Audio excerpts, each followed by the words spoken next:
Hello everyone welcome back to my mini blog. So friends previous blog रे आपण मानक मु देखैतली 5:30 पाखापाखि आम आसलु तांकर कम्प्लीमेंटरी हाइटी पाई। आयन मोर जेतु बड़ हो गलानी भी सब जिनस जिदी से पापा को खुईदेव ता मामा को खुईदेव सब केयर से करिवो। सो ये से पापा को जिद्दी ही करथला खुईदेवी आ मु टिके रेस्टोरेंट देखुतली तांकर दीटा रेस्टोरेंट।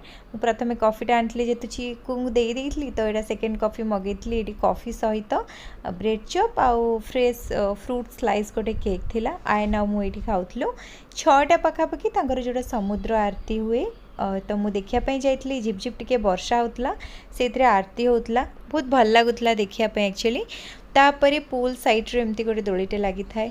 मो आयन जमती कहली से आजिकल ता पापा मार केयर नबाक चाहूँगी ता सहित मो आयन बहुत लवेबल से समस्त को भल पाइबा और सब जिनस देखले मो खुशी लगे। तो एबे भी कहला मामा तुम्हें झूल मु तुमको झूले देवी।